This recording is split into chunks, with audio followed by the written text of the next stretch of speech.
Alright, so I'm gonna applaud you guys. You're probably the ones that came out like not worried about the weather. Yeah. So thank you. Thank you for being here. Let's see. So I do apologize, last month was supposed to be Ray for the Tell Like It Was, and because of the weather and because there was nothing but a sheet of ice out there, not safe, had to cancel it. So thank you for coming back for it. Let's see. Right as of this moment, I don't have a guest for next month, but I'm going to find one. So just wait. I'll announce it. Let's see. Also, I wanted to tell you first that I'm not sure if you remember Volks Fest the last 2 years. One time it was at the museum, and then last year it was here at the Harmony, but we reserved June 22nd. I know that's plenty of advance time, but I just wanted you guys to know it first. June 22nd, 4 to 7, just like a come in, eat dinner, hang out, more info to come. So, and then also, we get to try out 4 new lights on the stage that Ryan Tonebrook's put in, which makes it easier for my guests. Natural light and all the funky colors. So, we're gonna welcome Ray. Yeah. All right, Ray, let's start. Before we go into the power plants, just kind of like how long have you lived in Augusta, and more about yourself first before we go into. I think it's running on 20 years now. Pretty close, maybe 18. Yeah. And were you always in that house, or did you live in? No, I always wanted to live here. I used to, I drive through town all the time, and there was nothing ever for sale. People buy and sell houses and move 2 blocks because they're closer to the grade school or something. Yeah. That's the way it goes. But anyway, or a bigger house, they need a bigger house. When they get older, they need a smaller house. So Right. They move back. They don't leave town. So the house you're in now was the house that you bought 20 years ago? Yeah, pretty Okay. much. Do you know who lived there before? Yeah, I do. Tracy Nodler. There you go. Is she That's my related? daughter. Right. That's Yeah. it. And you're her dad, right? No, No. He didn't come. no. It's too cold. Yeah, it is too cold. Well, he's a big, healthy guy. That's why I thought. Oh. But anyway, yeah, it's a wonderful house. I'm never sorry I bought it. Good. Good. Even It's- even the towel racks are put over the registers in the floor, so you automatically got a towel dryer. Smart. Very smart. On a day like today, for sure. Damn towels hanging in the No. bed. No. Warm ones. So where did you grow up then? Well, actually, when I was young, it was in Pine Lawn, which I don't know if I'd even walk through town. Pine Lawn. And then it was Ferguson. Mm-hmm. Now you got to carry a gun in Ferguson. I've heard. And then I moved to Florissant. And I just don't understand it, but I've stayed ahead of them so far. And everybody in this town's got guns, but so far nobody. I don't see them carrying them. Yeah, they're there. But real quick question: can you hear him in the back? I forgot to put on his mic. I can, if you either move up or I can put the mic on him. You sure? Okay. I enjoy my life here. It's really they're wonderful people. Everybody says hello to you. We have our little town picnic, and it's just a good place to live. I agree. And I tried for a long time to get here, but I finally made it. You did. Well, I'm glad you're here. And I used to look at it from the power plant over there. Parts of it, you have to bring parts of that boiler. You have to bring them in down through the roof. Oh, we're A lot of them you bring up inside the boiler too, because it's a good 70 by 70. all right. We're gonna get into that. So let's roll into some of the pictures first. You caught me off guard, you know. Hold on, hold on. I haven't gotten enough said about the area here. Oh, you're tying that into living here. Okay. Yeah. My apologies. And then after Florissant, I was in the Navy, Yes. and they taught me how to be a Boilermaker.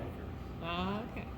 So when I came out, the Boilermakers were hiring because of all the increased construction, you know, after the Vietnam War, that they hired me right away. I had a job with the St. Louis County Waterworks for $3 an hour, cleaning out the mud basins, you know, where they settle the water out. And this guy from the Boilermakers calls me up. He said, well, we'll pay you $5 and, I don't know, 60 cents or something.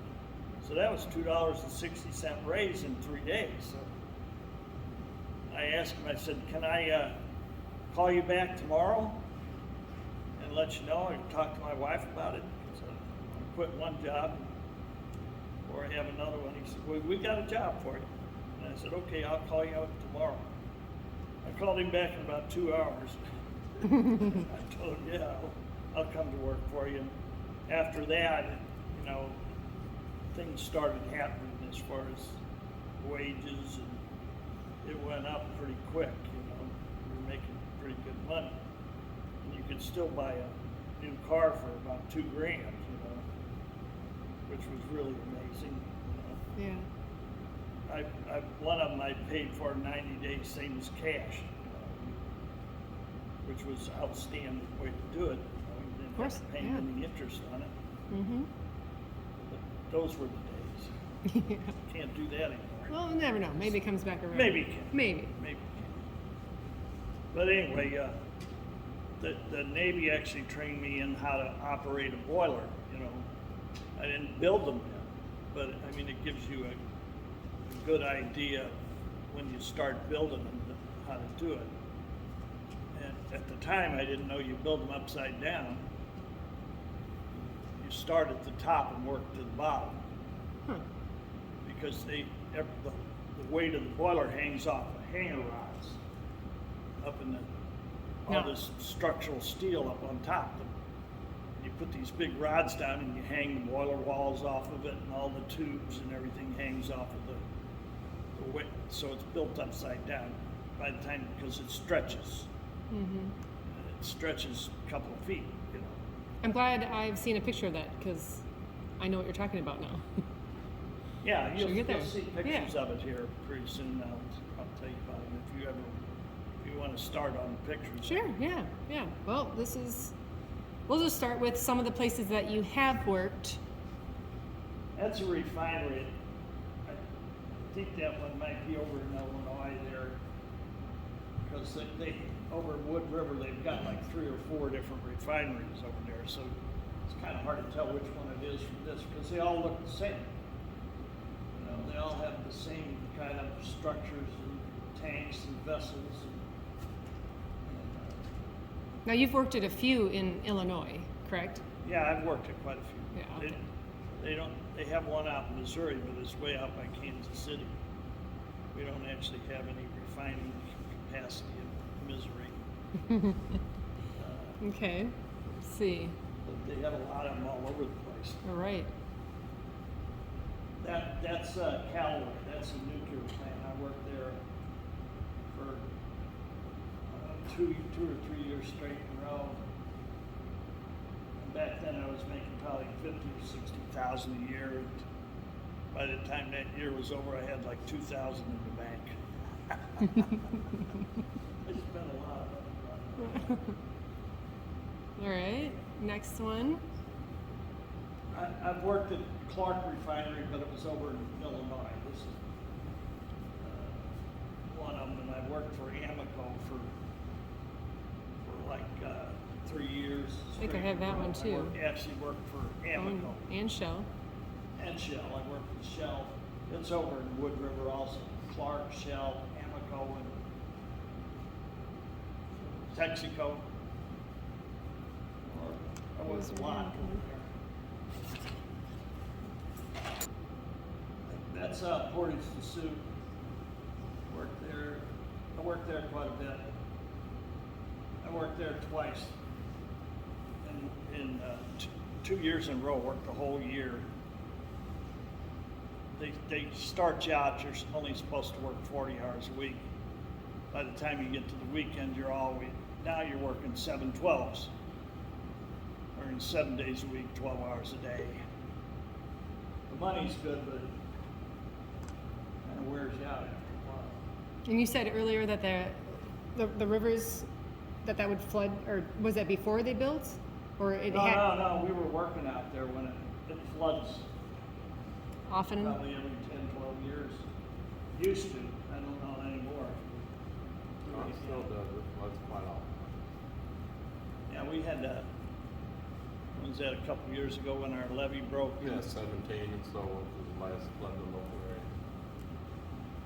But I was telling them that the road, the bottom road used to be paved all the way over to 47. Yeah, And one year it broke and it knocked out a piece about 30 foot deep and yeah, yeah. quarter of a mile long or eighth of a mile long, but it was still paved. Right. And they put it back together, and the next time it flooded 2 years later, it floated the top of because I guess the asphalt was lighter than the water or something. The biggest thing, that high part of the bottom road was all so low in that it had to be raised and so forth, and when they raised it, they tore the asphalt up to put dirt on it. That bottom road with all the traffic, it smashed it down so bad it lost 3 feet in height the last 30 years. In 1990, it was smashed down real bad. We had a lot of dirt on the road. The river was 2 feet higher than what the road was with all the dirt we hauled on the road. It kept it from flooding and so forth, but then after that, we had to redo the deal and so forth. Didn't it float off? No, it didn't float off. We hauled dirt on top of it, the dirt and everything all stayed there, but to open it up after the 90 flood and so forth, it had to be a lot of dirt hauled on the road and completely rebuilt and so forth. I thought it floated it off because No, it was it all didn't float it paved off. and all of a sudden No, not, it wasn't paved anymore. yeah, Those floods. them flood, that's for sure. Right. All right, now we'll get into some of the pictures that Ray had me look at, that he brought out. So, is this Callaway? They were supposed, yeah, that's Callaway. They were supposed to build another unit. It was over here, and then they wanted to charge everybody so much extra, and they're still trying to get that through. They want to charge you for not building something, you know. They want to build it, but they don't have enough money for it, and they don't want to take out any loans, and they have to pay all those executives millions of dollars a year, Yeah, of course. you know, so guess it won't get done. And then this was like the other side. Is that right? Yeah, that's like the back side. It's not very clear shot. They had all their engineers in that building there, and they had their own sewage treatment plant. And they got plugged up full of prophylactics Ew. from that office building. From the office? That's even From that worse. office building. Must have been having a good time up there while we were out Okay. there working. That's a cooling tower. It actually, they pump the water from the sump of the turbines. They pump it up and it floats down through there to these baffles, and then it collects in the basin again. Then they pump it back over to the building and run it back through the system again. There's like 3 complete loops so that the radioactive part doesn't get into that water system. They have one that comes right through the atomic reactor, and it goes over and makes steam. It goes to the steam generators. They're right next to the reactor, and it makes steam in the steam generators that goes over and goes into the turbine and turns the turbine, and then it drops down into a condenser and condenses back into water. Just like this. This is a condenser at the bottom. It condenses back into water as it drifts down through that tower, and then they reuse it. There's 3 different loops so that doesn't escape into the atmosphere. It's a good thing. Let's see. Oh yeah, good thing. Oh, This yeah. is inside the reactor, and that's they call it. It's not an escape hatch. It's called a maintenance hatch, or so that they can get things in and out. This is the top of the reactor. It's on a stand off to the side now. And Can't quite tell, but there is a guy standing kind of center to the left. So that's kind of a scale on how tall yeah, everything. he's in this. Oh, I got this. This is him right here. This is a man. Yeah. He's like a QC guy. They got him there so that you don't walk off, but you've got the same thing on. Now remember, Ray, I got that pointer just for that reason. I think Leroy was the first one to use that. I didn't break it either. No, you didn't. Yeah. But anyway, this thing's so hot, that's why you have to wear all that protective elements. And the radioactive rods don't ever come out of the water. There's like a big lake down here. It's over this way. This is sitting off to the side, but the reactor's actually in that heavy water lake. And it absorbs the radiation that keeps it from, because you wouldn't be able to be in there if one of those rods came out. It's very. So did you have to take like different types of classes, training on just the hazmat part of it?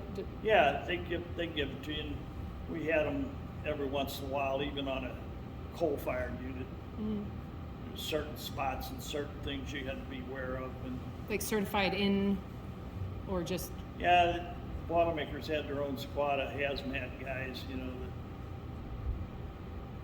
that would go out and take care of things like certain ones. It was insulation, you know, get that insulation all over you. It was asbestos, Mm-hmm. so you had to do things a certain way. You'd have to work from if the wind was coming this way, you'd have to work from that end to this end, so that you'd always be in the fresh air blowing on you, blowing the dust off. Yeah, I'd say. And then you were supposed to take a shower. They didn't have hot water. It was cold water, and it was in the middle of wintertime. Really? I'm not sure. Yeah, sure, I'm gonna get in there and take a shower. Really? Okay, let's see what's next. Well, Or then they'd say, well, you're supposed to. Yeah, Oh, that's and right. you're like, well, I ain't I'm gonna. supposed to do a lot of You things. Right. suppose anything you want. It looks good on paper. Yeah, Yeah, it it does. looks good on paper. Anything else with this photo? I don't think so. Okay. Let's go on. These are steam generators here. These are the ones that actually take the water that goes through the reactor, the blue thing you saw there on the side. It takes the water out of there that's superheated and goes through here, and they make steam in those. And the steam goes right over. This is on like the turbine deck. This is in a different building than that other one was, so the reactor. You still have to wear that because we're covered up because sometimes they have different stuff that's all over the place. And you got to be aware of what you're walking into, what you're walking on. Oh, just tracking it around? Yeah. Yeah, tracking it around. Yeah. So you have to wear those little booties, and then when you get ready to go, you have to take it off in a certain way so that you don't. Because we had one guy that had a fuel flea that went down in his lungs, and they knew where it was at. They could spot it on an X-ray, you know. And he had to go out there every day for, I don't know, 6 months. He lived in Jefferson County, and he had to go all the way out there every day so that they could track that fuel flea. Oh, goodness. They let him go home, but Well, how'd they get it out? it just naturally blew out someplace. They don't know where it went out at. Okay. Probably one of his kids sucked it out of his lungs or Oh, something. goodness. He'll have to X-ray his kid for the next 40 years. Oh, jeez. All right. Oh, this one. That's the reactor right there. This is all underwater. Those radioactive rods right in down there, all those different rods down in there. They have a crane that goes over the top of this. And they take them out, the rod never comes out of the water. Stays under the water, and then they take it over and they've got this track underwater that it lays down in that track, and then it goes through a pipe in the wall into where they store these rods over in a storage building that's next to the reactor. So, and it takes a long time to do this. It's not an easy process, and every once in a while, one of them, and then they had to repair the track after they got done with one of the refuels, so to be ready for the next one, because it came off the track, and then they had to hire these divers to go down there. Just the whole thing is a complicated procedure, but I don't know, a lot easier than coal, you know, as far as once one of these things running, they run it for a whole year without it stopping, you know, year and a half now, is my understanding.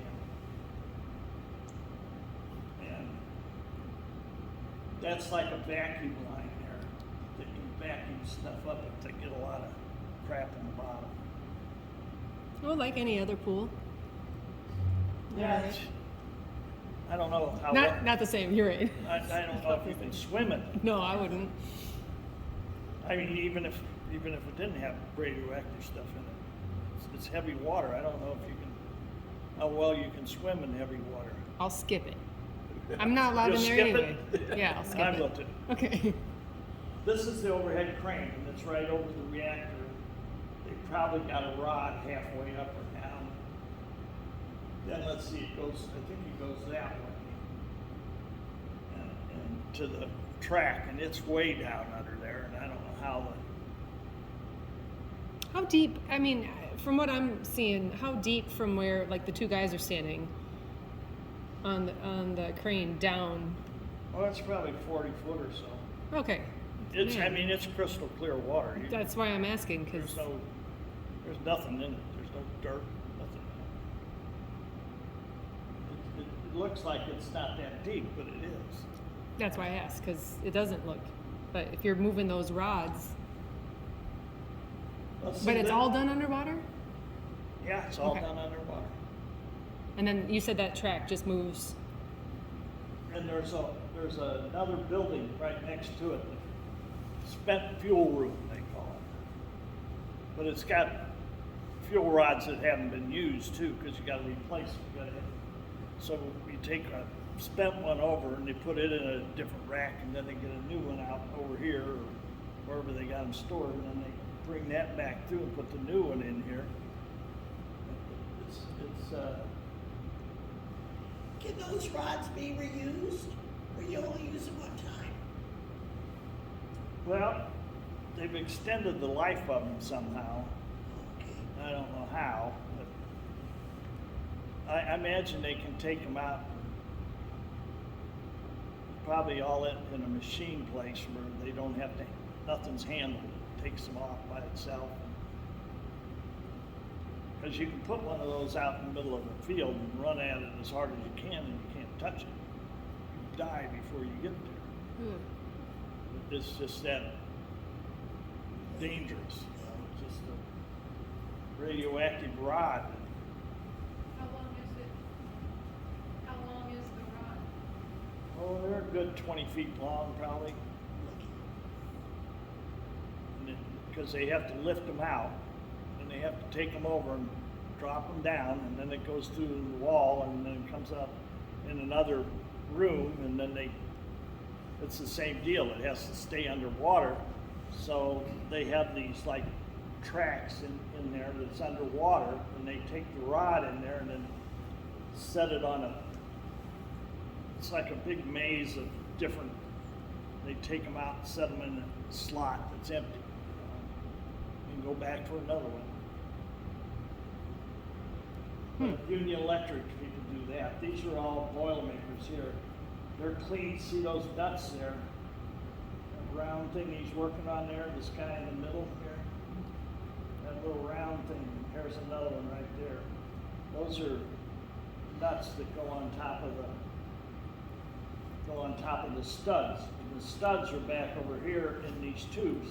They have you slide them down in these tubes to protect them. And then they have a machine that cleans the threads off, and then you have to put some kind of thread lubricant back on them before you put them in, because you're cleaning the old stuff off, and it's like a graphite. It's like graphite paint, and they put like a copper stuff in it too to keep it from sticking, you know. But And what are those used for? that holds the reactor head up. Oh, okay. They all have to be torqued to a certain tightness to get them the same tightness all the way around. You have to go around them about 2 or 3 times. It's just like tightening up the head on an engine, you know. And they keep going back around it to make sure, you know, and then they have to measure it, see how much is. It's just, and the welds on it, they have a gauge line. It's 1/4 inch thick. And they make you put all this weld on it. It just, it's unreal. Like, the whole thing's gonna depend on hanging on that 1/4 inch. It's just ridiculous. But this job here requires quite a bit of, you gotta wear your safety glasses and all that. This guy doesn't have any on. Oh yeah, he does. He's got a pair on. Well, are their faces covered too? Doesn't look like it. Well, they're supposed to wear a face shield when they're using the machine, because it'll, you know, it's going around in a circle. They're just, I don't know what they're posing for the picture. That's it. Posers. Yeah, see, and they use this thread cleaner stuff, and they spray it on the studs, and then take them off and put them in that. I think the machine's right behind this big guy here. This guy's name is Carl Stallman. He lives over on the other side of 44 there, Franklin County. And the other guy lives up in Herman. I don't know if he still lives or not. You can see the stud, see the eye bolt on that stud there to pick them up with. And then they put them in the machine. And you gotta take this eye bolt out. You pick 6 of them up at a time, and you're up on top of this condenser of sorts. They have to put you up there because they don't have any more room inside that containment vessel. It's a complicated procedure, that's for sure. Sounds like it. And there's the nut cleaning station. I guess they made their own tubs because they probably wanted $40,000-$50,000 for a tub, you know, so they made them out of. Some of the stuff they did in that, you know, they replaced all the gauge lines because they welded up all the gauge, they welded up all the equipment. There's all sorts of machinery in there, and they had desiccant bags in. They didn't take them out. I'm positive they did that on purpose, because I bet you there's $5 million worth of stainless steel tubing that they had outside that they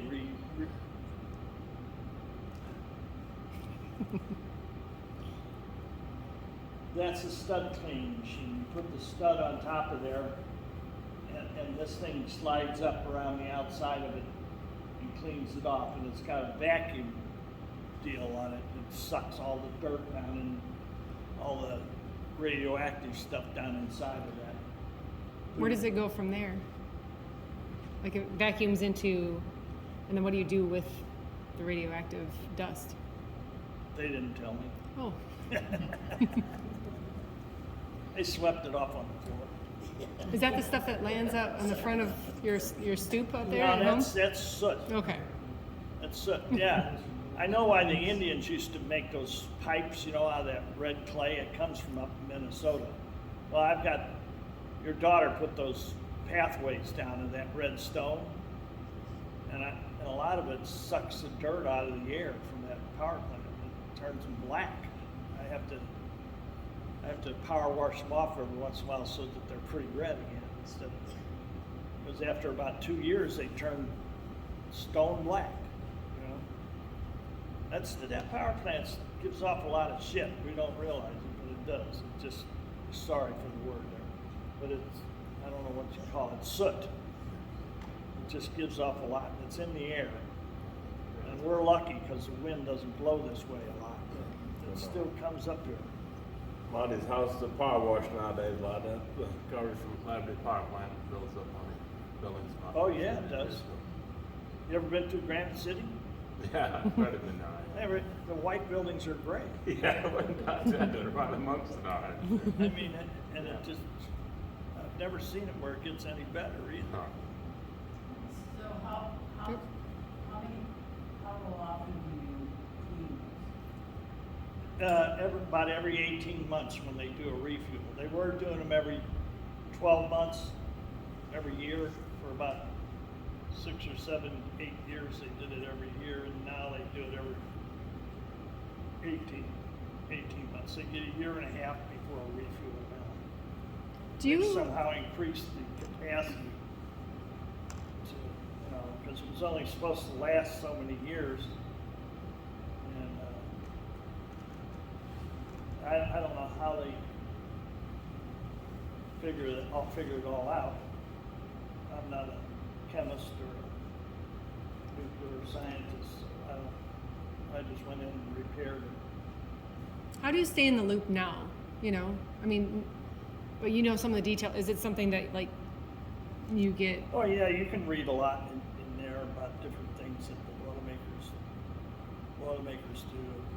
There's- Just up to date things that maybe you, Yeah, they change information around, like on these regular coal-fired power plants, they put new precipitators, they call them. They take out the fly ash. They have rock wires that go down through, and they have a great big heavy bottle at the bottom that holds the wires straight.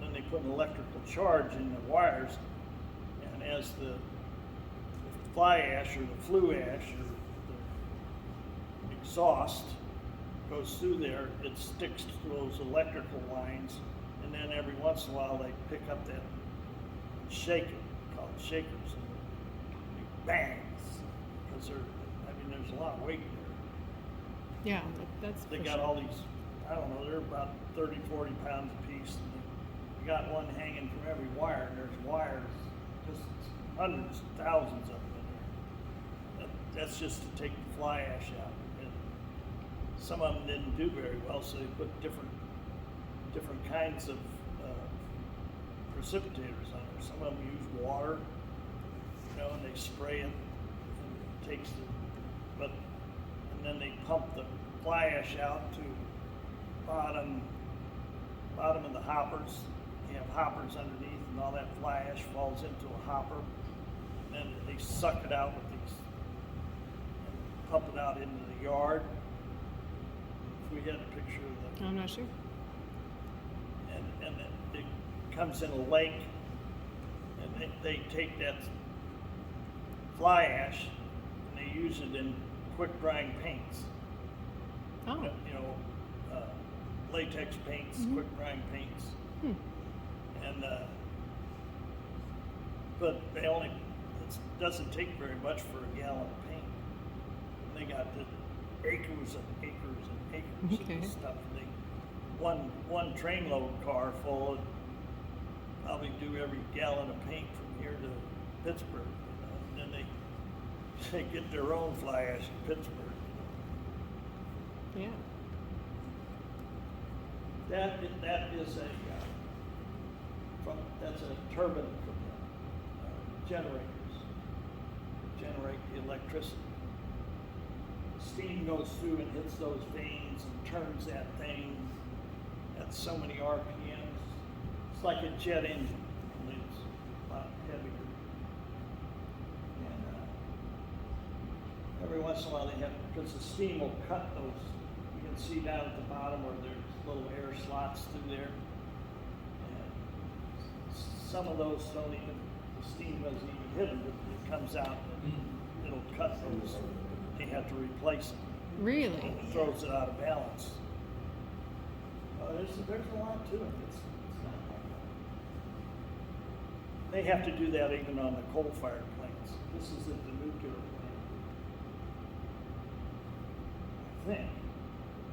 I may be wrong. Is there anything else in this picture besides the generator? An electrician's better get this. Yeah. All right, let's see what's next.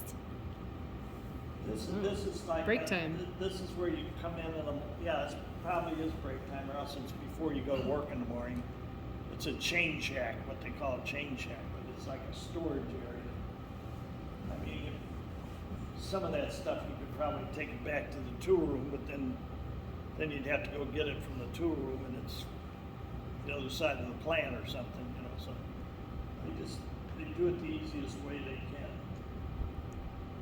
It's like you got a lot of extension cords. A lot of them we had to use because they've got a special end on it. You can buy these things at the hardware store. They lock in place. Hmm. You plug them together and they lock in. It's not like a regular extension cord Right. around the house that if you trip over it, you can pull it out. Unplugs. These things don't pull out. But anyway, So how many people are employed at Labadee, roughly, even now?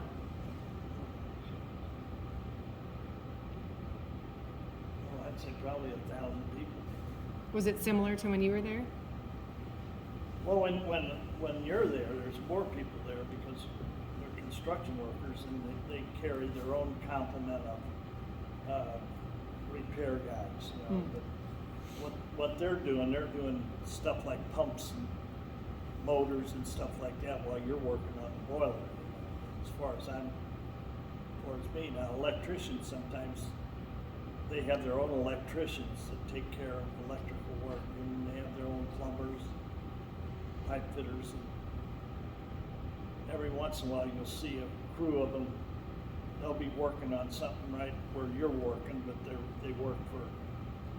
They usually try and keep them separate, but every once in a while you'll see them be working on something that's right next to where you're at. You know, and you have to let them do their job and try and stay out of each other's way.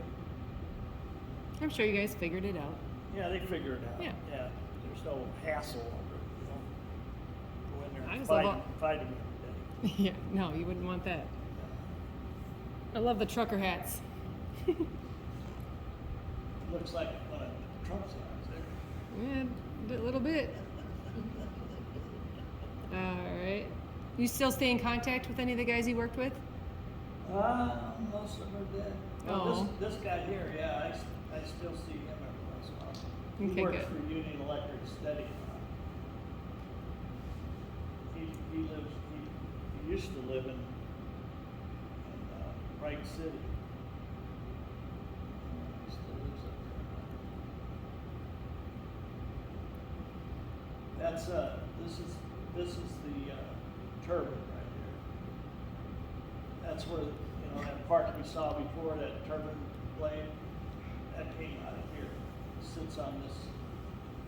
Half of it sits down below and half of it sits on top. Put the cover back on, which is probably somewhere on this floor out here. And just to refresh, now, are these pictures from inside Labadee, or were they somewhere? This is out of Callaway, Okay. but they're similar. It seems like the piping at Callaway is a little closer together. You got a little more space out of Labadee. You don't have these extra vessels here. They all have pipes running through the center of them, except for the ones that got the turbines in it.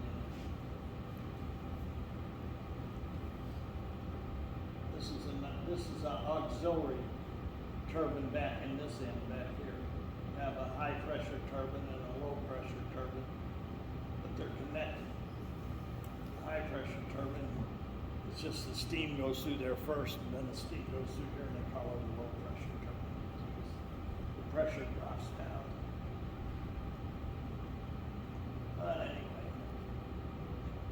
this is a steam drum. This is where the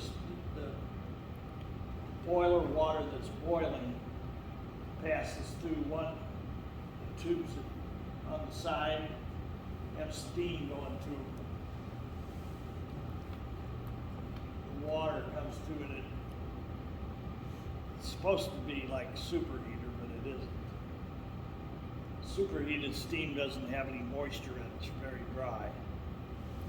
But I don't think in Callaway it was superheated, but it acts like a heater also, even though it's on the top of one of those, they call them steam separators, that's what they are. So is this looking through or up? Yeah, this is looking through. Through. You're on, Okay. This is level, you're looking through there. And then how big of an opening, like, I mean, you can't tell in the picture how big this is. I can get in there, but barely. Oh, okay. I don't know if I still can. I'm about 30 pounds heavier. The scale of everything's off. I mean, it's a lot for the average person who hasn't been inside and seen all that. The whole thing's a lot to do. You know, sometimes you have to go, if you don't know what to do, you have to go get somebody else. And if they don't know what to do, they got to go get, it takes forever to do anything. And then a lot of the stuff had to be QT'd, you know, by test engineers. They'd come out and say, well, you're missing about a quarter inch of weld on that. You're going, it's a gauge line. You couldn't pull that off of there with a 10-ton crane, you know. Oh, but it's got to have more weld on it. So you'd have to sit there and re-weld that whole thing all the way around it again, you know. It's nonsense. Because the guys that are checking it don't, all they know is what they tell them. They don't understand how much weld. And I don't, oh, this is a HVAC machine here. See, you put it up, put these pipes on it, and you run it in there, because a lot of them they won't let you go in there if you don't have a source of air coming in, fresh air. And they pull them back out. I don't know, I can't really tell. That one doesn't have a lid on it yet. There. This one looks like it's closed up already. I think that's a checkoff sheet. See it hanging there? You got it taped on there saying it's okay. Somebody had to come along after you're done with it, put their little John Henry on it. That was out at Wentzville.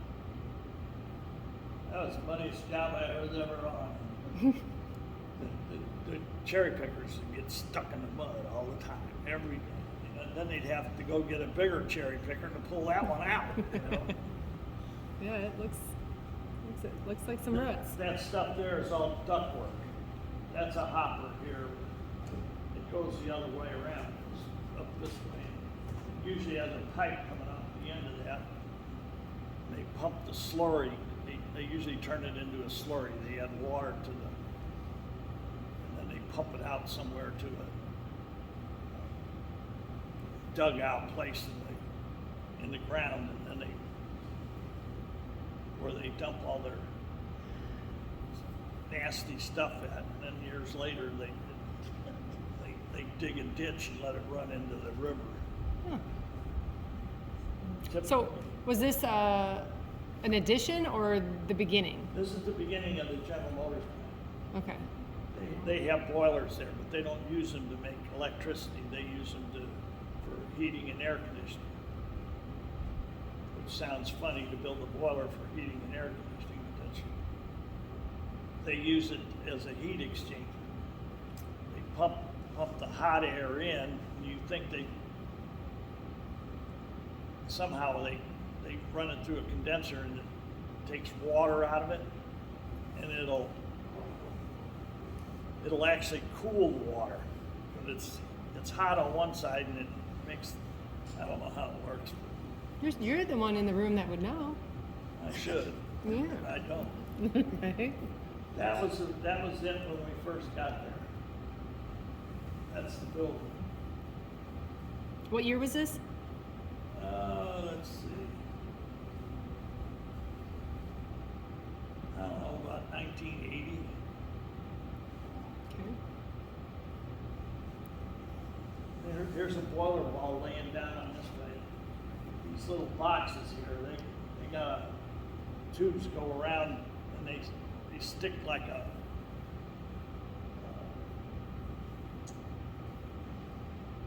some of them use a steam lance to clean off the tubes inside. It'll go and it spins around and it sprays hot. It isn't really hot water, but they can't use cold water because it'd probably break the tubes. The tubes are real hot. They can't use too cold water because it'll crack the tubes. Metal would just shatter. That was the contractor I worked for, Bumstead and Wolford. Can you imagine having a name like Bumstead and Wolford? It was a pretty good company to work for. Yeah, that was a good job. I was out there for 2 or 3 years. Like I said, most of the jobs they start out, they promise you 40 hours a week, and then by the time the weekend comes around, you're working 12 hours a day. I can't remember what we worked out there. Those vessels all hold different things, you know. That wasn't a coal fire, that was a fuel boiler. So that's probably a fuel tank there. Probably got 2 or 3 of them up there on that landing already.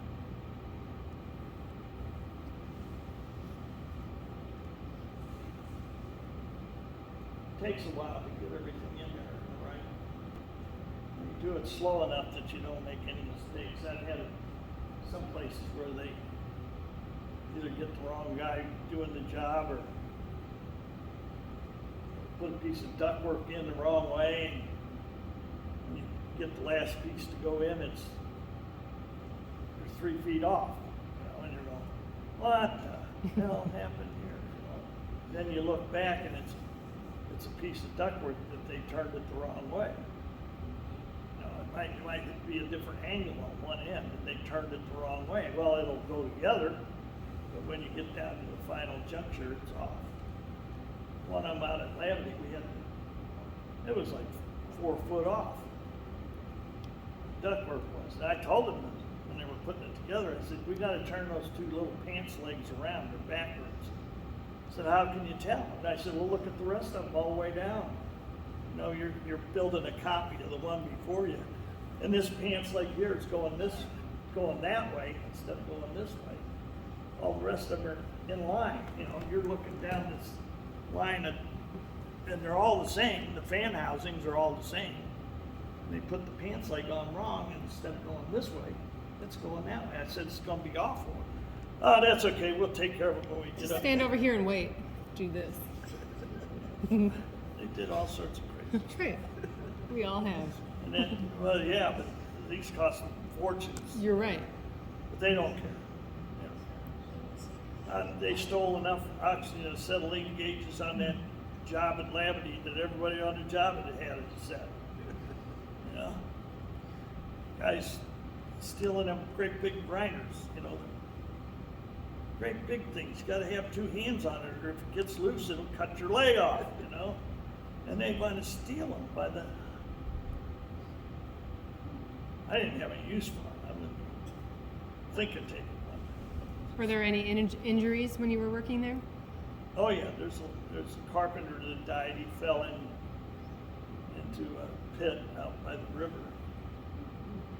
and it had a lot of rebar rot at the bottom of it. He skewered himself. Down at Rush Island, they had an electrician. They put a claim in on the Boilermakers work, we would build these precipitators, we'd build the sheets on the ground, we'd weld the beams to a sheet, and you'd only have to put 4 guy wires on that whole sheet. Well, there was about 5 columns on each one. Well, the iron workers were putting up, there was 4 guy wires on each column to hold it, and it was sitting on a pad with a Teflon plate on the bottom, slippery as can be. And you had to weld these little clips on it to hold it in place. Well, they were bringing the next one up, and they hit one of the guy wires, and there was one of the foreman's brother was sitting on top of that. He hit the ground. It was about 60 feet up. I had come in and I walked right past him, oh, shit. They're coming in with the ambulance. He was half on rebar and half on the sand. He was pretty much dead. Yep. They shut the job down. I just got there. I come in late. got to go home early. Oh, sorry, I don't know if you, Oh, that's okay. Where do you want me to I don't know. These are your pictures. go back to? I don't even know what that is. No, those are boiler walls. It's just that it's so far away. They stack them like that. They take them one at a time. Oh, sorry. Hang them up in there inside. That looks a little closer. And that's like a tool trailer. They usually have, sometimes you'll see them on a job, they'll have an old refrigerator, and they'll put a 100-watt light bulb in there and you can cook your lunch in there. And you wouldn't think a 100-watt bulb, but by the time lunch rolls around, it's so hot, you have to have welding gloves on to pick it up. It's blazing hot. And you don't want to put a can of soup in there, so it'll explode. Put soup all over the inside of the refrigerator. Yeah, they haven't even hung any boiler walls in there yet. Well, there's 2 pilot boilermakers. They give you a nickname. You didn't want to. That's Ears. That was his nickname. A lot of guys didn't like being called nickname. Well, too late. They already named you. You know, if you got hot about it, they just Deeper. laugh at you. Well, you didn't say what yours was. Mine was hippie, Ah, okay. because I had long hair. You- Well, yeah. I don't know if I had long hair on this job. I think that's out of lab meeting. It's quite the beard. I think that was my boss. You can see he's got all the pens in his pocket. There's a good friend of mine, the one on the right. His name is Parker. This is staging inside the boiler. That went all the way up inside the boiler. It's probably close to 100 foot up inside the boiler. And the walls are probably 70, 80 foot apart, all the way 80 foot square. And they had to put those all the way up. And to lock them in place. You had to walk out on them. Being as it was inside, I don't know if you had to have, you probably had to have rigging belts on it. If you had to move boards up in there, it just take too long. So you just hold on to one, and you could actually, you could stand on one and just grab a hold of the top one and walk across, carrying another one of those steel things, you know. Is that still how they do it now? Yeah, probably. Okay. And that doesn't change much. If they have to, a lot of times they put they take you up in a buggy and you put a angle iron type of bracket. You weld a little clip on the wall. Mm-hmm. But then you got to cut all that off in those tubes. You have to do it real careful. Otherwise, you'll cut a hole in it. in the tube. If you don't know the tube is cut, they go through and turn the steam on in that boiler and blow that tube out of there, then they got other tubes to repair. It's just a complicated little deal, you have to do it right. There's the economizer section. Boiler. Well, these are like in between, but there's a boiler wall. I don't think that's it either. Boiler wall's on the other side. Have all these tubes in there, and they go to all different places. One goes to superheater. One of them's the economizer section. That's a preheated boiler water. And it goes through another reheat. Pretty soon when it gets way up in the top of the boiler, it's making steam by then. So then it goes into that steam drum, and the steam comes down and goes into the turbine. And then after it goes in the turbine, the steam goes through. They've got condensers underneath. They got a lot of copper pipes. Well, they're brass actually. Brass pipes. The cold water from the river goes through, and then the steam hits that cold pipe and turns back into water. It goes down in the condensate pumps is what they call it, because that's what the official term for the water that they use in boilers is condensate. Condensate turns back in and they pump it all up, pump it back in the boiler, and it goes through all these different heats of the water and finally ends up back in the steam drum, and the process just goes all over. But you gotta weld all those tubes all the way through there. And that's lashing. Lashing holds up that whole tube panel. And then when you get ready to put it in position, you get a couple come-alongs on it, maneuver it whichever way you want to get all the tubes to line up so you can weld the whole row of tubes up. You have to sit on it. A lot of them, they have sit with a bucket. Now these are all welded up here at the top. There's another weld on the other side too. Some of those, I don't know what the X means, but it probably means they gotta be re-welded. Then you have to take a wafer disc and cut that out and see where you made a mistake at. You make enough of those little X's, you're not a welder anymore. Yeah, I suppose. I thought you were going to wear that hat today. Well, I wore my Navy hat. I like that one too. So I could introduce my capacity as a Boilermaker where I learned it. Yeah.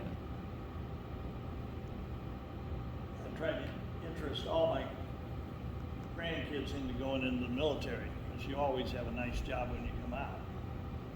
And that's a fact. There's people that have been in there, they come out and they get a job doing the same thing they had in the military, only it pays them about 3 times as much. One guy I know, he paints airplanes.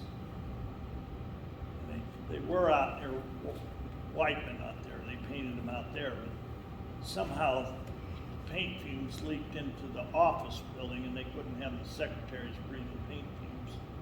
So they moved the whole operation down to Louisiana. So now they take the planes all the way down to Louisiana to paint them and then bring them back. And every time they change to a different area of the country, you know, if they're, you know, sometimes they'll have to have white on top because they'll be flying down near the snowfields or something, and next thing you know, it's brown because they're flying over the desert. They do all this on a regular basis, you know. It's just amazing how much money we spend on it. Mm-hmm. I think that is our last picture. This is the last picture. That's what you gave me. I mean, this is it? Well, we can still talk about I mean, I'm sure there's questions. It's a Oh. subject that a lot of us Do the don't know. questions then. I'm ready for questions. Unless they're probably all tired of listening to me talk. I don't think that's it. I think it's a subject that's hard to grasp. You know, Oh, it is on the hard. outside here, we just see 3 towers and It's hard some to smoke and a grasp. few noises, I and guarantee you that. yeah. It's hard to grasp. But, What so year- it's, What year did they start building the Labadee plant? it was like when I got out there, it was 1969, yeah, 1970, but they'd already been out there probably for a couple of years, because they have to grade, they're underneath the ground, there's great big, they take beams, and you probably heard them over here for years before that. They pile drive those things in the ground. And they try and get them all the way down to bedrock. So, you know, they have some of those, I don't know how much long they are, but they had one down at Rush Island. I think they had a 60-foot section on there. They were driving it in the ground and they hit a cave and the whole piling disappeared. So they decided not to build down there. They built one unit, but it was up, the unit was up. So that was the newest plant, but it's retired before Labadee. Same exact boilers. So those are newer, but yet they closed that plant down because the top of the building was leaning. They found that out when they were building the second one. They looked up there and That's all it took, got huh? their little unit that looks up there and they go, where is it? It's off. It was already off like 4 or 5 feet. That's like that building in downtown San Francisco. They had it on TV. They put a marble on one side and by the time it got to the other side, it was rolling.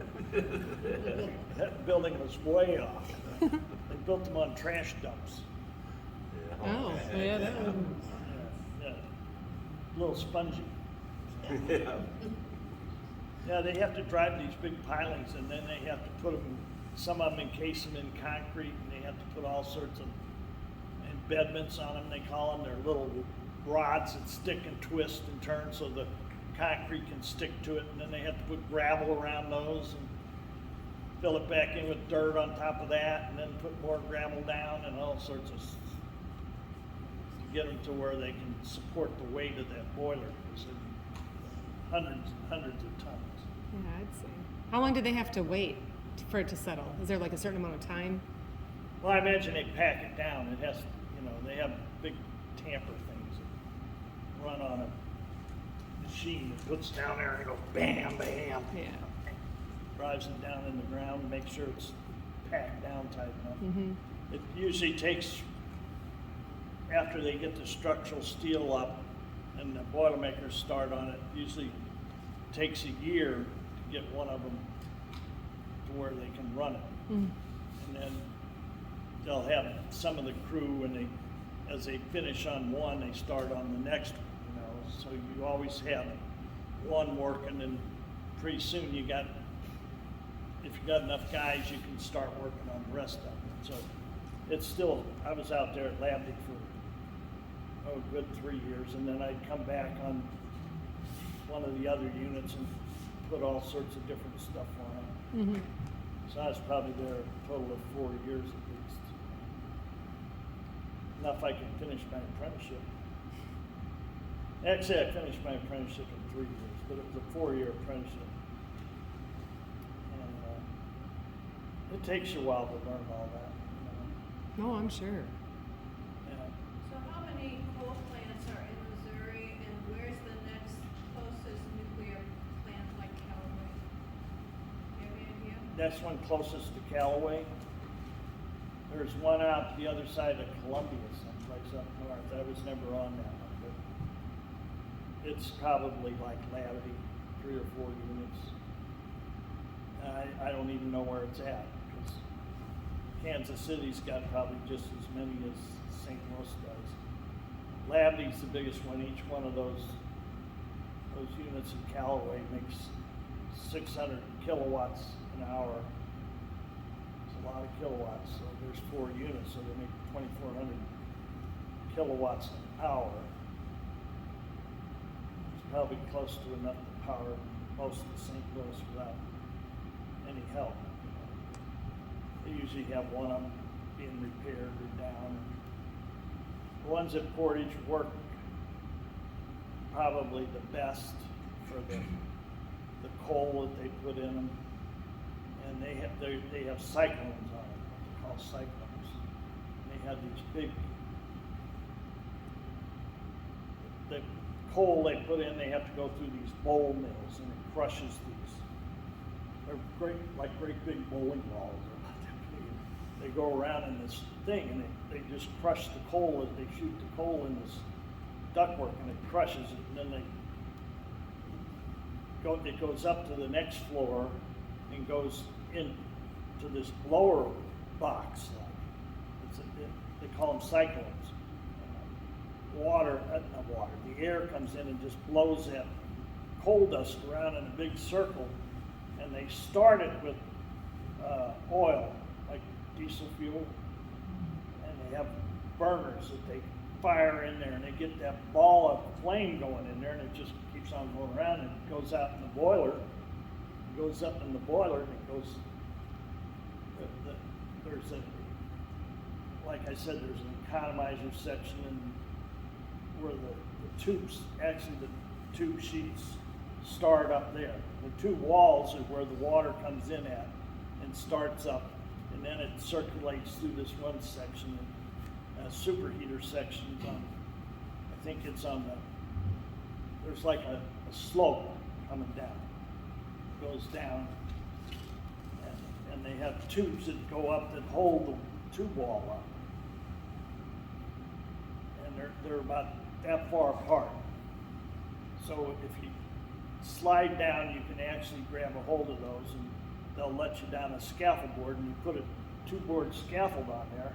Because if you go between those tubes, you go down to the bottom of the boiler. You know, I mean, there's just no catching. That's all there is there. So that's usually the first job you get, is to go up there and put those boards on there, so in case anybody slips and falls, at least they won't go all the way to the bottom of the boiler. I've never seen anybody fall to the bottom of the boiler. I worked with a guy that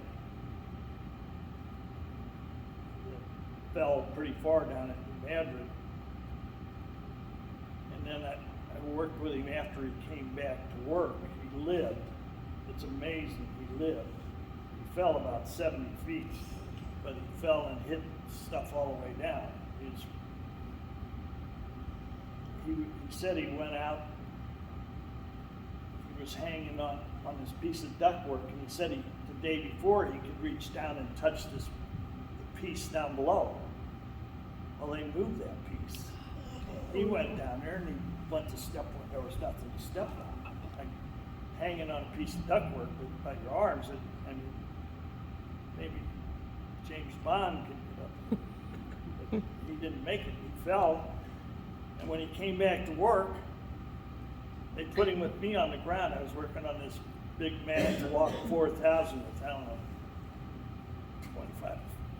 250 feet of stick in it. It was way up there. We were sending the pieces up on and he says, "This is too boring." So what do you mean boring? This is the best job on the whole job. Standing down here, we only have to send up about 6 pieces a day. He says, "Well, I want to go back up where I was." I said, "No, you don't. You just got back, you just fell." He says, "Well, somebody told me the best thing to do is get back up there." I said, "Whoever told you that is an idiot." So he wanted to go back. He went and told the general foreman that he wanted to go back up there. They gave him the best job. They gave it to me because I was getting old. And I'd already proved my worth. So anyway, they sent him back up there. And then he had to go have 2 guys climb out there and get him back down. He froze up there. You got scared. Yeah. Clamped onto them beams. That's it. So they brought him down. They fired him. They told him he better go find someplace else to work. Too much of a risk. Yeah, it's all sorts of stuff like that. I I'm can't sure. remember all of it. I'm sure. My brain isn't that All right. Any other questions? big. Yeah, I can go for a couple more. Okay. So the picture you showed, you said was looking into the boiler, and you could see the water pipes going vertically, so they go all the way up. And that was at Labadie? Yeah, I Okay. think it could have, And so that is the room where they shoot the coal in, that's where the fire is, and it's heating. right, they have, on those units, in the corners of the boiler, they have these, starters, like they start them all the coal-fired ones, they start with an oil. And they, because it's easier to get lit, they have an automatic lighting system. And then they get those going, then they blow that coal in there, and the coal starts. Because it's dust, it burns pretty easy, you know. Same way what they try those ones that where they burn up trash burners. They even have one in California that they use tires, and they smoke like crazy. You know, the coal is bad enough without. I don't think California's got any of them running anymore, but they had a nuclear boiler they built out there, and they never even got to run it. The people around them said, "Well, you didn't tell us we could vote on this." You know, and I imagine it's the same way out there at Callaway. They never said anything to the people about voting on it, you know. So the people out there didn't want it, you know, that their pristine environment was getting destroyed. So they all said, they voted on it, said no. So they ended up building some coal-fired there, right next to the nuclear plant that they just spent billions of dollars making. They put like peaking units where they use fuel oil. We've got some in Missouri, like small units, and they make a small amount of electricity, but it's expensive to do because they just do them during peak hours when they need a little extra energy to keep the grid from going down, and they can fire them up quick, you know. They go up real quick. Where these coal-fired units takes an hour or two to warm up. They have to warm up to a certain temperature because it expands down. And they have a water box at the bottom that catches all the slag from inside because the coal's inside that boiler, it just filters down. Heavy, the bigger stuff, you know, the slag. The ones at Portage, they put gunite on the walls up so high because they got those big burners that just swirls that heat out in the boiler. It's a massive ball of fire. Even you looking through one of the ports to look inside when it's burning, you almost have to have something over your face to keep, you know, the heat coming off of that. It's so hot, you can't hardly stand there and look at it, burn your eyeballs out. So get yourself a welding hood and look through it, you know, look inside the boiler. It's an involved process to keep electricity on that. How long does one of the coal boilers run, like before it's requiring maintenance or cleaning or? Usually they can get pretty close to a year unless they blow a tube or something, then usually they send their own people in to take care of it, you know, unless it's a big job where they send their engineers in and they have a depth thing. It's like one of those, what is that thing they put on your tummy to look to see the baby? Ultrasound. Huh? Ultrasound. Ultrasound. They have one of those for the tubes. And it tells how thick, how much is worn off of that tube. When they get too worn, they replace, like, they'll just go in and replace the whole, all the way across the boiler. You know, those jobs usually, like at lab, like at Portage, they lasted 6 months. You know, I was there 6 months twice. I got off and I thought, well, that's that. And they turned around and sent me back there for another 6 months, and it was 7 days a week, 12 hours a day. And I was living in Washington then. I was living over off of Beaker Road. and I was the first one I drove up every day. Drove all the way back out. By the time I got home, I got something to eat and took a shower. I'd get about maybe 6 hours sleep, and then I was back on the road. So the next time I stayed over in Godfrey at this old motel that they should have condemned it and everything, but it was cheap. I didn't care. I didn't want to spend a bunch of money over in Godfrey because I was there for 6 months. And one day I came, I don't know if I was going to work or coming back home, I can't remember. I was coming back home and I passed this car and I said, that looked like my daughter. Her alternator quit running, she's out there changing the alternator. She's kind of mechanically inclined. She likes working on cars, I don't know why. She's out there fixing her car. She says, well, don't leave. You're gonna have to give me a jump to get it started. I said, okay. And she came back to the motel, in the luxurious part, they had a bar with a pool table in it. They didn't serve too good of food. They served pizzas and hamburgers and stuff. They weren't, they come out of a bag and they cook them, This wasn't very good food. Hey, it's more than Augusta has right now. But it beat starving because once you Yeah. got in there and started drinking and shooting pool, you didn't want to drive over there. A lot of cops over there. You didn't want to drive around drunk over there. Probably not. Gay had a question. Yeah, I got a couple.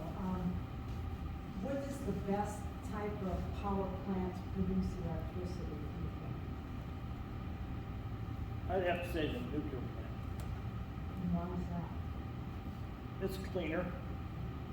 Not as much shit goes in the air.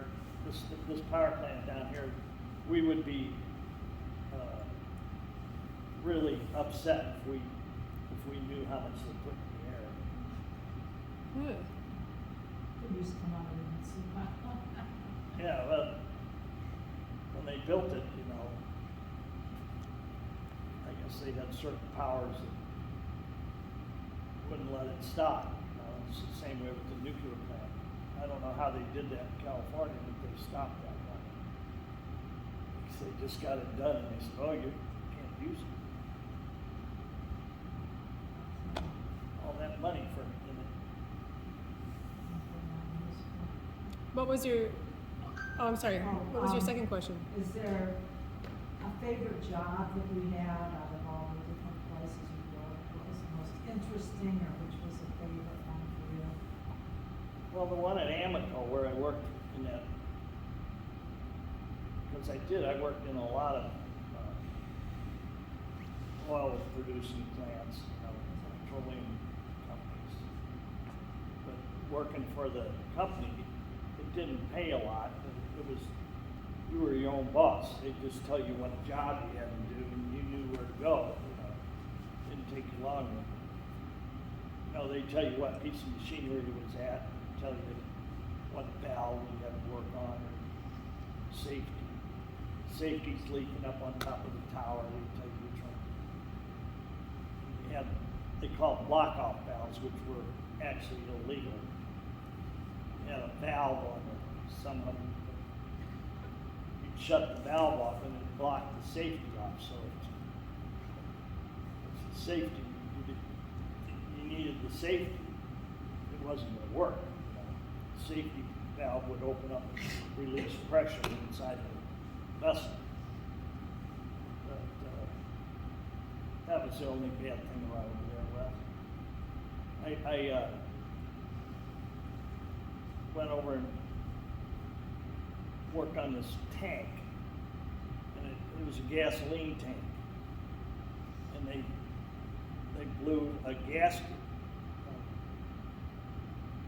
They were pumping to the river, to a barge, and the valve had a blank off on it down at the river, and nobody had taken the blank.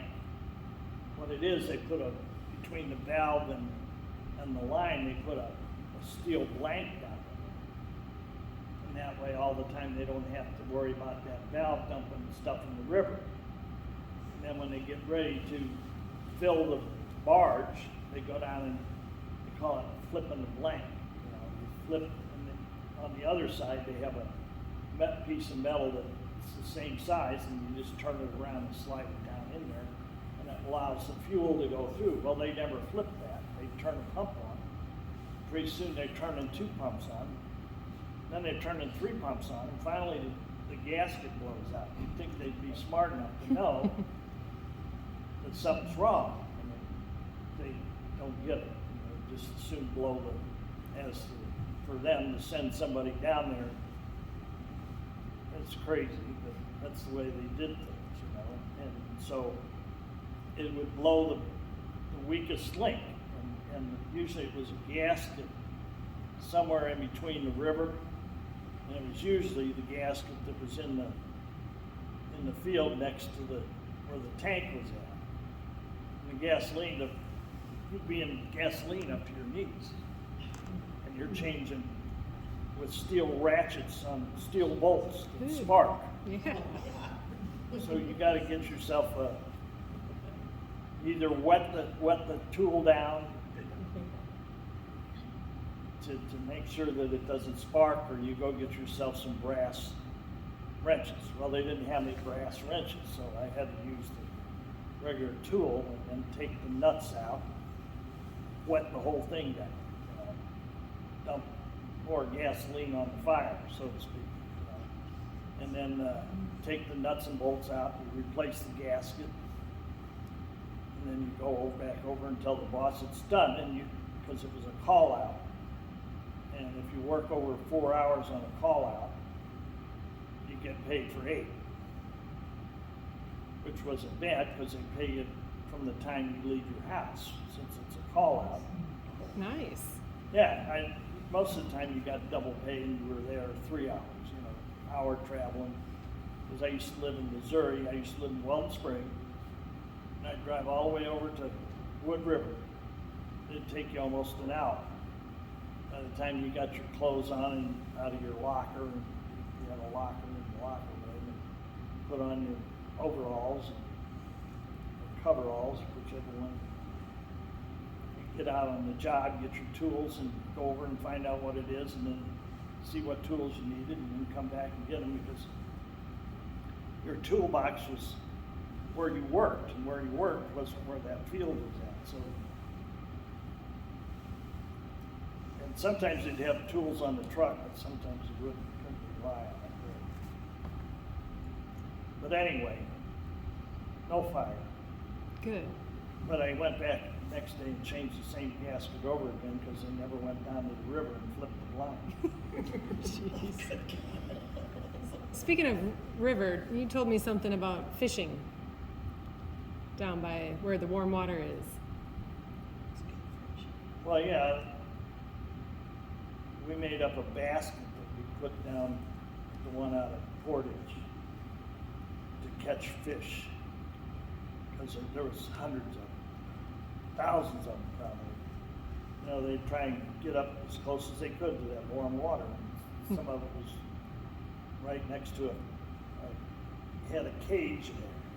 They'd get up next to that cage with their nose up, and they'd be getting that warm water. Well, you just drop that basket down on the other side and pull it up. And sometimes you didn't even have to pull it up, you just leave the basket there. They get the basket for you. A lot of fish died that way. Yeah, well, yeah. All right. Well, running. I think my battery is about to die. Not on you. I just didn't fully charge it before I got here. I out-talked the battery. You might have. Yeah. We're good. We're good still. But I have one question. If no one has another question for him, we good? Okay. Go ahead. There were a lot of accidents and stuff. Was OSHA even around at that time? Yeah, OSHA was there. Now we didn't have a lot. Now, I guess years before that, because we had one guy that he walked around, he fell down through a boiler. He tried to grab onto an air hose, but it went with him. And so he stuck his arms out like this and caught himself on a beam, but he broke his back. And it must have been pretty bad because he was out for quite a while. And he had a terrible limp. He never complained about it. You know, it was just a tough old labyrinth. You didn't want to let him shake your hand because he had Crush it? he had a hard grip. Let's put it that way. And he did it to everybody. It wasn't. That's just the way he shook hands. He'd grab you and squeeze like, you know, and you go. But he wasn't doing it on purpose. He just that was his habit. I know someone like that. I love them dearly. All right, I have a question for you. And it didn't really go with our growing up in Augusta part, but I ask it because I'm always interested. Now that you've lived here these years, what is your wish for the future of Augusta?